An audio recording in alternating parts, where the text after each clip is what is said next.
പ്രജിതേ, ഈ കാവേരി എഞ്ചിൻ എന്ന് പറഞ്ഞിട്ട് ഇങ്ങനെ ഒരു വർത്തമാനം കേട്ടുകൊണ്ടേയിരിക്കുന്നു സൈബർ സ്പേസിൽ നിന്ന്. അതെ അതെ, ഹാഷ്ടാഗ് ആണ്. അതെ, അതായത് എക്സിലാണ് ഇപ്പോൾ ഏറ്റവും അധികം ഈ ഒരു കാര്യവുമായി ബന്ധപ്പെട്ടിട്ട് മുറവിളി വന്നുകൊണ്ടിരിക്കുന്നത്.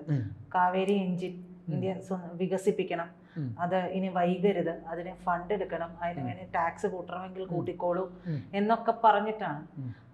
ആ കാവേരി എഞ്ചിൻ എന്ന് പറയുന്നത് ഇന്ത്യ തദ്ദേശീയമായിട്ട് വികസിപ്പിക്കുന്ന ഫൈറ്റർ ജെറ്റ് എഞ്ചിനാണ്. അപ്പോൾ ഡിഫൻസ് റിസർച്ച് ആൻഡ് ഡെവലപ്മെന്റ് ഓർഗനൈസേഷന്റെ കീഴിൽ ഗ്യാസ് ടർബൈൻ റിസർച്ച് എസ്റ്റാബ്ലിഷ്മെന്റ് ആണ് അത് വികസിപ്പിച്ചത്. ഇതിപ്പോ ഇന്നും ഇന്നലെയുമായിട്ടുള്ള കാര്യമല്ല കേട്ടോ. അത് 1980 തന്നെ വികസിപ്പിച്ച് തുടങ്ങിയ ഒരു കാര്യമാണ്. അപ്പോൾ മുതൽ ഇതിനു വേണ്ടിയിട്ടുള്ള വികസന നിർമ്മാണ പ്രവർത്തനങ്ങളൊക്കെ നടക്കുന്നുണ്ടായിരുന്നു. പക്ഷെ ചില കാര്യങ്ങൾ കൊണ്ട് അത് പിന്നീട് മാറ്റി വെക്കേണ്ടി വന്നു എന്നുള്ളത്, മുന്നോട്ട് പോയില്ല.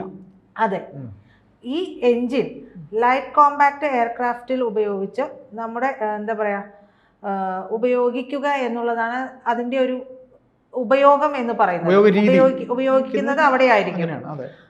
വിദേശ രാജ്യങ്ങളെ ആശ്രയിക്കുന്നതൊക്കെ ഒഴിവാക്കുക എന്നുള്ളത് കൂടിയാണ്. കാരണം അത്തരത്തിലുള്ള കാര്യങ്ങൾക്ക് വേണ്ടിയിട്ട് വിദേശ രാജ്യങ്ങളെ ആശ്രയിക്കുന്ന ഒരു ശീലമുണ്ടായിരുന്നു. അത് മാറ്റുക എന്നൊക്കെ പറഞ്ഞുകൊണ്ട് 1980-കളിലാണ് ഇത് വികസിപ്പിക്കാൻ തുടങ്ങിയത്. ആ സമയത്ത് തേജസ് എന്ന് പറയുന്നത് നമ്മുടെ എയർക്രാഫ്റ്റിന് വേണ്ടിയിട്ടാണ് ഇത് ഉണ്ടാക്കി തുടങ്ങിയത്. പക്ഷേ അതിൻ്റെ ആദ്യഘട്ട പരീക്ഷണ സമയത്ത് തന്നെ അത് വഹിക്കാൻ ശേഷിയില്ല എന്നുള്ള രീതിയിലേക്ക് അതിൻ്റെ കാര്യങ്ങൾ എത്തുകയുണ്ടായി.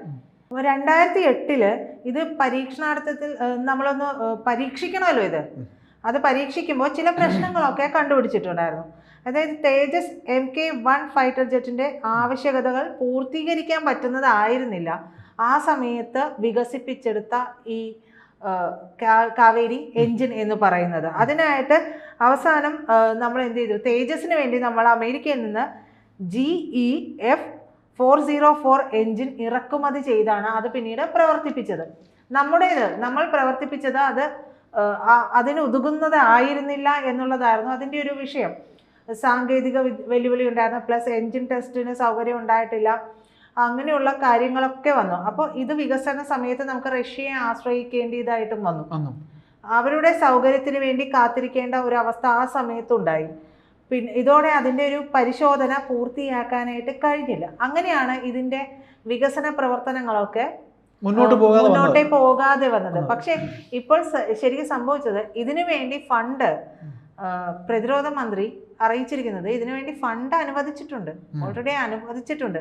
നമുക്ക് എല്ലാ കാര്യങ്ങളും വിളിച്ചു പറഞ്ഞുകൊണ്ട് ചെയ്യാൻ പറ്റില്ല. ഇത്തരത്തിലുള്ള അതെ ഇത്തരത്തിലുള്ള അതെ അതെ അറിയേണ്ട ഒരു കാര്യമല്ല, അതെ അറിയേണ്ട പ്രയോഗിക്കുന്ന സമയത്ത് പ്രയോഗിച്ച് പറഞ്ഞുണ്ടല്ലോ. അതെ, അത്തരത്തിൽ മാത്രമേ ചെയ്യേണ്ടതുള്ളൂ എന്നതുകൊണ്ടായിരിക്കും. എന്തായാലും ഈ മുറവിളിയൊക്കെ ഉയർന്നു കഴിഞ്ഞപ്പോൾ അദ്ദേഹത്തിന്റെ സ്റ്റേറ്റ്മെന്റും വന്നിട്ടുണ്ട്, അതിന് ഫണ്ട് അനുവദിച്ചിട്ടുണ്ട്. അപ്പോൾ ഫണ്ട് ഓൾറെഡി അനുവദിച്ചു. അത് അനുവദിച്ചുകൊണ്ട് അതിൻ്റെ പരീക്ഷണങ്ങൾ അവിടെ നടക്കുന്നുണ്ട്, ഇതെല്ലാം നടക്കുന്നുണ്ട്. നമ്മൾ ഇതാരും ശ്രദ്ധിച്ചില്ല. ഇപ്പോൾ ഈ ഒരു ഹാഷ്ടാഗ് ക്യാമ്പയിൻ വരുന്നത് പോലും ഓപ്പറേഷൻ സിന്ദൂർ വരികയും നമ്മുടെ എന്താ പറയുക ആയുധപ്പുരയിലുള്ളതൊക്കെ നമ്മൾ ഉപയോഗിക്കുകയും അതിൻ്റെ കരുത്തും ശേഷിയും ഒക്കെ കണ്ട് നമ്മൾ തന്നെ സത്യത്തിൽ ഞെട്ടുകയും ചെയ്ത. അതെ, അപ്പോഴാണ് എല്ലാവരും ആലോചിക്കുന്നത്, അയ്യടാ ഇങ്ങനെ ഒരു സംഭവം ഉണ്ടായിരുന്നു, അപ്പോൾ അത് ഇത്രത്തോളം മികവുറ്റതാണ്, ആ രീതിയിലേക്ക് നമുക്കിത് വികസിപ്പിച്ചെടുക്കണം, നമ്മുടെ രാജ്യത്തിനത് മുതൽക്കൂട്ടാകുമെന്ന് മനസ്സിലാക്കുന്നത്. അതുകൊണ്ടാണ് ഇപ്പോൾ വീണ്ടും ഇതിൽ ഈ ഹാഷ്ടാഗ് ഇടുന്നതിൽ കൂടുതലും യുവാക്കളാണ് കേട്ടോ, യുവജനങ്ങളാണ്. അത് വരുന്നത് വളരെ നല്ലതാണ്. കാരണം ഈ യുദ്ധം കഴിഞ്ഞതോടെ ചെറുപ്പക്കാരുടെ ആരാധന കൂടുകയാണ് കേട്ടോ. ഈ കാര്യങ്ങളൊക്കെ യുദ്ധത്തിൽ നമുക്ക് ഇത്രയും ഫെസിലിറ്റി ഉണ്ടായിരുന്നു. ഇന്ത്യ എന്ന് പറയുന്നത് ഇതാണ് എന്നുള്ളത് യങ്സ്റ്റേഴ്സിന് മനസ്സിലായ കാര്യം കൂടിയാണ്. മോദിയോടുള്ള ആരാധന അവർക്ക് കൂടി. മോദിയോടുള്ള ആരാധന മാത്രമല്ല ചേട്ടാ, നമ്മുടെ രാജ്യം എന്ന് പറയുന്ന ഒരു ദേശീയത, ഒരു വീറ് നമുക്കൊരു അങ്ങനെ ഒരു ഉണ്ട്. തീർച്ചയായിട്ടും മറ്റുള്ളവര് ഇൻബോൺ ആണ്, പക്ഷെ അത് വെളിയിലേക്ക് വന്നു. അതായത് നമ്മളെന്നും അവിടെ അതുണ്ടല്ലോ, ഇവിടെ ഇതുണ്ടല്ലോ, നമുക്ക് എന്തോ ഈ അവിടെ ഉള്ളത് നമ്മൾ അറിയുന്നുള്ളൂ. അതെ, ഇത് നമ്മൾ അറിയുന്നില്ല, നമ്മൾ അറിഞ്ഞില്ല. പക്ഷെ എടുത്ത് പരീക്ഷിച്ചു കഴിഞ്ഞപ്പോ മനസ്സിലായി, അയ്യോ എന്റെ രാജ്യം ഇത്രയും മികവുറ്റതാണ് കേട്ടോ എന്ന് മനസ്സിലായി എന്നുള്ളത് തന്നെയാണ് ഇത്രയും കാര്യങ്ങൾ അവര് ഈ ഹാഷ്ടാഗുമായിട്ടൊക്കെ വരുന്നത്. ഇപ്പൊ യുവാക്കളാണ് ഇപ്പൊ നമ്മുടെ നാട്ടിൽ എന്തൊക്കെയാണ് ഇത്തരത്തിലുള്ള കാര്യങ്ങൾ നടക്കുന്നതെന്ന് അറിയാൻ സെർച്ച് ചെയ്യുന്നതും, ഒരു ചെറിയ കച്ചിത്തുറുമ്പ് കിട്ടിയിട്ടുണ്ടെങ്കിൽ അതിന്റെ പേരിൽ നോട്ട്സ് ഉണ്ടാക്കുന്ന, ഇത് ഇന്ന കാര്യങ്ങളാണ്. അതെ, അത് വളരെ നല്ല കാര്യമാണ്. നമ്മുടെ രാജ്യത്തോട് ഒരു പ്രതിപത്തി ഉണ്ടായ മാത്രമല്ല ഇത്തരം കാര്യങ്ങളൊക്കെ പോകുക പറഞ്ഞാൽ അത് ഒരു സന്തോഷം, നമുക്ക് കേൾക്കാൻ തന്നെ ഒരു സന്തോഷം. പിന്നെ കേൾക്കും, സത്യം പറഞ്ഞാൽ ചില കാര്യങ്ങൾ കേൾക്കുമ്പോൾ ഗൂസ് ബംസ് വരും. അല്ല തീർച്ചയായിട്ടും അത് ചെയ്യുന്ന പറയുന്നത് ശരിയാണ്. അതെ, നമ്മുടെ നാടിന്റെ കരുത്തിൽ നമുക്ക് പ്രൗഡ് ഉണ്ടാവുക എന്ന് പറയുന്നത് വളരെ കാര്യമല്ലേ. അല്ല തീർച്ചയായിട്ടും ഈ പറയുന്ന കാവേരി എഞ്ചിൻ എന്നൊക്കെ പറയുന്നത് വേണം എന്നൊക്കെ യുവത പറയുക എന്നൊക്കെ പറയുമ്പോൾ അത് അവർക്ക് അതിനെ കുറിച്ച് അറിയാനുള്ള ഒരു ഉത്സുകതയും കൂടെയാണ്. അതെ, അപ്പോൾ എന്തായാലും ഓൾറെഡി ഇതിന് ഫണ്ട് അനുവദിച്ചു. ഇതിന്റെ റഷ്യയില് ഇപ്പോഴുള്ള സഹകരണമായിട്ടൊക്കെ ബന്ധപ്പെട്ട് റഷ്യയിൽ ഇതിന്റെ വിശദമായിട്ടുള്ള പരീക്ഷണങ്ങളൊക്കെ നടന്നിട്ടുണ്ട്. ഇനിയൊരു 25 മണിക്കൂർ പലതരങ്ങളിലുള്ള 25 മണിക്കൂർ പരീക്ഷണം കൂടി ബാക്കിയുണ്ട്.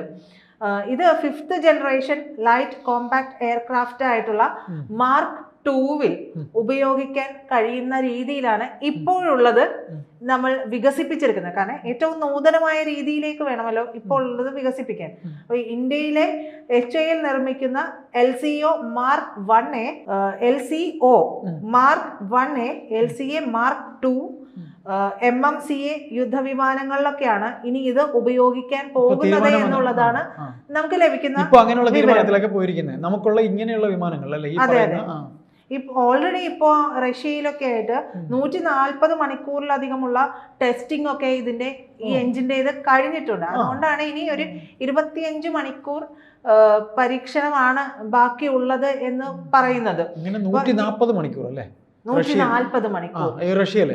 അതെ, അത് GTREയുടെ ബംഗളൂരുവിലെ സ്ഥാപനത്തിലും ഒക്കെ ആയിട്ട് ഇതിന്റെ പരീക്ഷണങ്ങൾ നടന്നിട്ടുണ്ട്. അപ്പൊ 70 മണിക്കൂർ നീളുന്ന ഗ്രൗണ്ട് ടെസ്റ്റ് ഉണ്ടായിട്ടുണ്ട്. റഷ്യയിൽ ഒരു 75 മണിക്കൂർ ആൾട്ടിറ്റ്യൂഡ് ടെസ്റ്റ് പൂർത്തിയാക്കിയിട്ടുണ്ട്. അങ്ങനെയുള്ള കാര്യങ്ങളെല്ലാം തന്നെ പൂർത്തീകരിച്ച് ഇനി ഇത്രയും മണിക്കൂറിന്റെ ഒരു പരീക്ഷണമാണ് ഉള്ളതെന്ന് അറിയുന്നു. ബാക്കി കൂടുതൽ വിവരങ്ങളൊക്കെ ലഭ്യമാകുന്നുണ്ട്. എന്തായാലും 2030 ഇത് പൂർണ്ണമായിട്ടും എന്താ പറയാ പ്രവർത്തന സജ്ജമാകും. ഏതൊക്കെ വിമാനങ്ങളിൽ ഘടിപ്പിക്കണമെന്നുള്ള തീരുമാനം വരെ ആയിക്കഴിഞ്ഞു. അതെ, അതുവരെ ആയിക്കഴിഞ്ഞിട്ടുണ്ട്. എന്തായാലും ഇത് നമ്മൾ എപ്പോഴും പറയുന്നത് പോലെ ഓരോ കാര്യങ്ങൾ സംഭവിക്കുമ്പോൾ എല്ലാം നമ്മളെന്താ പറയാ, എല്ലാം സംഭവിക്കുന്നതെല്ലാം നല്ലതിന്.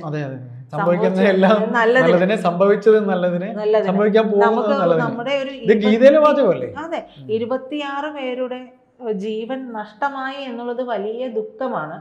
പക്ഷേ അത് ഉണ്ടായപ്പോൾ ഇങ്ങോട്ട് ചൊറിയാൻ വന്നാൽ നിന്നെ ഒന്നും വെറുതെ വിടില്ല. കാരണം ഇന്ത്യയെ അങ്ങനെ അടിച്ചൊതുക്കാമെന്ന് കരുതണ്ട എന്നുള്ള സ്റ്റേറ്റ്മെന്റിലേക്ക്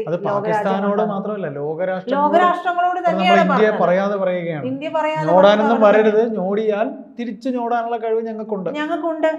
അതുകൊണ്ടാണല്ലോ ഇപ്പൊ എന്തായി ബ്രഹ്മോസിന് 17 രാജ്യങ്ങളോളമാണ് ആവശ്യക്കാരായിട്ടുള്ളത്. അതുപോലെ ഈ ഓപ്പറേഷൻ സിന്ദൂർ എന്ന് പറയുന്ന ഒരു ഭയങ്കര സംഭവം തന്നെയാണ് എന്നുള്ള രീതിയിലൊക്കെ തന്നെയാണ് വന്നിരിക്കുന്നത്. പിന്നെ വളരെ സ്ത്രീകളുടെ സിന്ദൂരരേഖ മാഞ്ഞു പോവുക എന്ന് പറയുന്നത് സഹിക്കാൻ കഴിയില്ല എന്ന് പ്രധാനമന്ത്രി പറഞ്ഞു. അതുകൊണ്ടാണ് ആ പേരിട്ടത്. ആ പേര് പോലും അങ്ങനെ തന്നെയാണ് വന്നത്. നിന്റെ മോദിയോട് പോയി പറയടാന്ന് പറഞ്ഞില്ലേ? അതെ, അപ്പൊ ഓപ്പറേഷൻ സിന്ദൂറിലൂടെ ആ മറുപടി കിട്ടിക്കഴിഞ്ഞു.